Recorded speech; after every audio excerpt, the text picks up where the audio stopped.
Hello dear student, I am Rohini Dav. I will welcome to all of you. Today we learn about web techniques. This is the second unit. In this unit we learn about super global variables, server information, sticky forms, file uploads, setting response header and the maintaining state. In the previous unit we learned about the introduction to object oriented programming.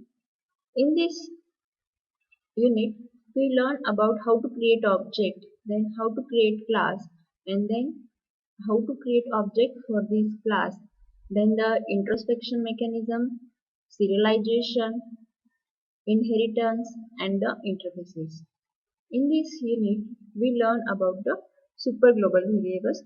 First, in the previous subject of the previous semester, we have seen static pages which were created using the simple HTML tags and the PHP script, where HTML is the client-side scripting language and the PHP is the server-side scripting language. But we can create dynamic web pages using the same HTML and the PHP script. This is possible by using the HTML form tags to accept input from the user and using PHP script to process the values entered by the user and the send response accordingly. By using the PHP script, we can even interact with the database to retrieve the information to HTML form and vice versa.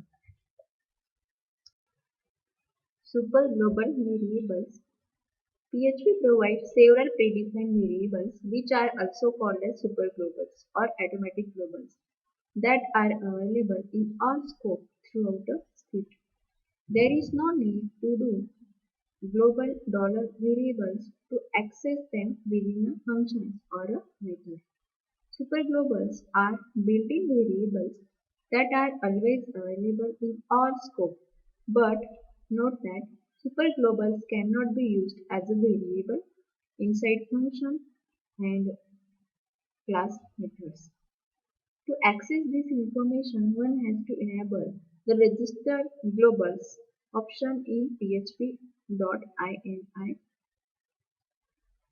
These are the all super globals. First one is $global. This refers to all variables available in global scope. It is an associative array which references to the variables currently defined in the global scope of the script. The variable names are the keys of the array and the values of the variable are values of the key in $globals array. Next one is $_server. This gives the server information. This is an array that contains useful information about the web server and the execution environment. It contains information of headers, paths, and script locations. Next one is $_get. This is used to accept values entered in an HTML form and that are sent through the method is equal to get. You can say $_get as a function because it collects information from form or an array because the name of the form fields will automatically be the keys in $_get array. Next one is the $_post. This is used to accept values from an HTML form sent with the method is equal to post. You can say that $_post as a function because it collects information from the form or an array because the names of the form fields will automatically be the keys in the $_post array. Next one is the $_file. Any information related to the file is stored in the $_files array. It is an associative array of file uploaded to the current script via HTTP post method. And $_file or $HTTP_post_file are the HTTP file upload variables. Then Next one is the $_cookie. A cookie is often used to store data which can be used to identify a user. For example, person's username. Cookie is a small flat file which sits on client side each time that user requests a page or goes to a web page. All cookie information is also sent. This is used to identify the user. After that, $_session. Any information related to the session is stored in $_session array.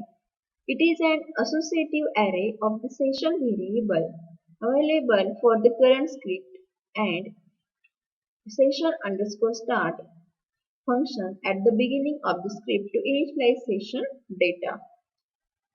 $_session and the $HTTP_session_var are the session variables.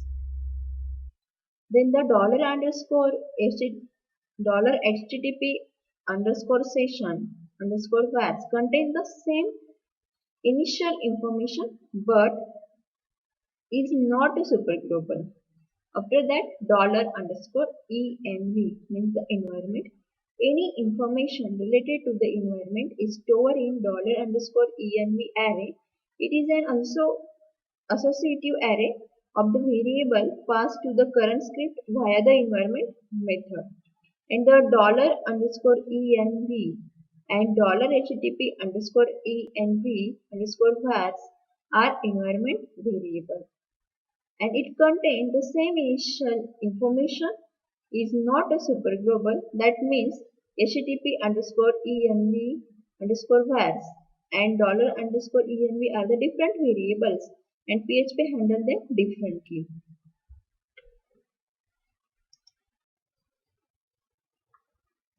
After that, $_server gives the server information.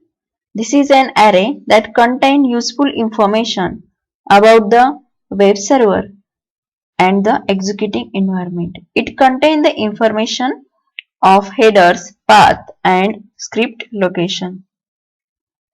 $HTTP_var_vars contain the same information as the $_server, but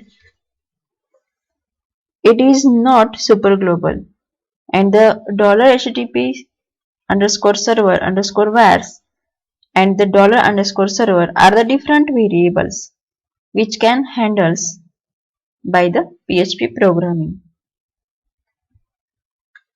Here, first element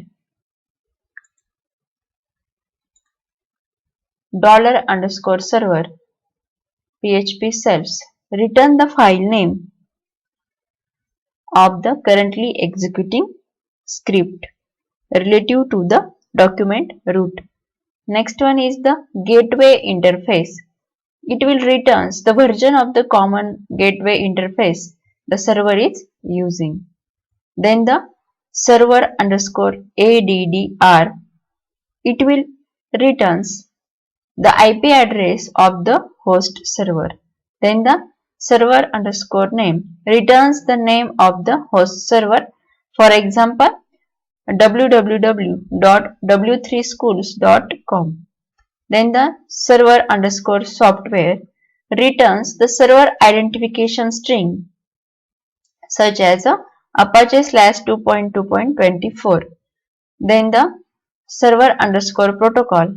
It will returns the name and the version of the information about the protocol. Then the request_method. It will return the request method used to access the page. Means it will returns post or a get method. Then the query string returns the query string if the page is accessed via query string.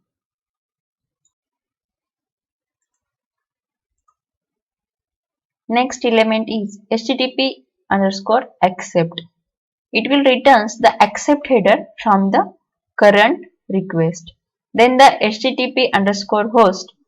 It will returns the host header from the current request. Then the HTTPS This is the script queried through a same secure HTTP protocol. Then the remote underscore addr, it will returns the IP address from where user is viewing the current page. Then the remote underscore host, it will return the host name from where the user is viewing the current page. Then the remote underscore port, it will returns the port being used on the user machine to communicate with the web server. Then the server underscore port, it will returns the port on the server machine being used by the web server for the communication. Then script underscore name, it will returns the path of the current script. This is the example for the server information. In this PHP script, we can write the code for the server information. First, here we can use the $_server. This is the super global variable. And in this script, we can use here the one by one element. First one is here the PHP underscore self. It returns the file name of the currently executing script. After that, we can use here the server $_ name. It identifies the server host name. Then the HTTP underscore host. It gives the name of the local host. Here, after that, we can use here the HTTP underscore referrer. It identifies the address of the current page. Then the HTTP user underscore agent, it contains the header from the current request. It is the string that identifies the browser. And last one is the script underscore name. It contains the URL path of the current page, which is useful for self-referencing script. After executing this program, it will give this output. First one, it will give the file name, currently executing file name. Then the server name, localhost, HTTP host is the localhost. Then the HTTP referrer, user agent, and the script name. In this script name, it will returns the URL path of the current script. After that, next super global is the $_get. This is used to accept value, enter in an HTML form and send with the method is equal to get. For the purpose processing form, we can perform the following step. First one is we can creating a HTML form. After that, we can writing PHP script for form processing. And then in this, by using these two steps, first we can create the HTML script, and in this script we can enter the values, and then this value can be accessed by using the get and the post method in the PHP script. $_get is the built-in PHP function is used to accept value enter in a HTML form. This is the one example of the $_get method. This is your HTML script. In this script, we can write down one welcome screen, and in this screen we can use here the form tag. Here we can mention action is equal to well_message.php. Then the method is equal to get. In this form, we can use two text field. First one is for the entering name and second is for the enter surname. First text field having the name N and the second text field having the name is equal to yes. After clicking on the submit button, this file redirect into the PHP script, and after clicking on reset button, it will reset this data of the text field. After clicking on submit button, it will redirect into the PHP script. In this PHP script, we can retrieve information from the text field. We can use here the $_get, and we can use here the N and the S. This is the name of the text field, and then this will simply display the message welcome and the name of the user and the surname.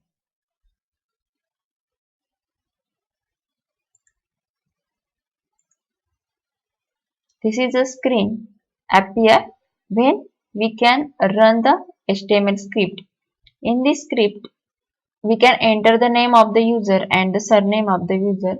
After clicking on submit button, it will give the output on the web browser, and here it will display the message welcome and the name of the user and the surname, and here it will also display all these fields into the URL, because we can use here the method is equal to get. After that, next super global is a $_post. This is the built-in function is used to collect values from a form sent with the method is equal to post. This is the PHP script. In this script, we can write down here the one message welcome screen, and here we can use the form tag. In this form tag, we can write down the action is equal to hello.php. This is our PHP file name. Then method is equal to post, and here we can use the two text field, first for the name and second for the surname. First having the name N and second having the name S. And we can take here the two button. First one is the submit button and the reset button. Reset button is used to clear the data, and submit after clicking on submit button, it will redirect into the PHP script. By using the post method, here we can retrieve the values from this text field. Here $_post and N, because first text field having name is equal to N, then we can use here the N, and here to retrieve the surname of the user, we can use here the S, and simply this name and the surname we can display by using the echo statement. After running this code, it will generate the welcome screen. In this screen, we can enter the name and the surname of the user, and after clicking on submit button, it will display the output welcome and the name and the surname of the user. But here there is no data value here, because we can use here the method is equal to post, and it will not send this data value in the URL. There are some differences between the get and the post method. If we use get method, then information sent through the get method is the visible in the URL, means it will visible to the other. And if we use the post method, this information is the hidden, which is not visible to the others. Then if we use the get method, it is used for the sending unauthenticated data, and post method is used for the sending authenticate data like as the username and the password. Then get method display the parameters data passed in the URL, but this is not happen in the case of the post method. The get method is not suitable for the sending large value. The value cannot exceed 100 characters. But in the case of post method, has no limits on the amount of the information to send data. Thank you.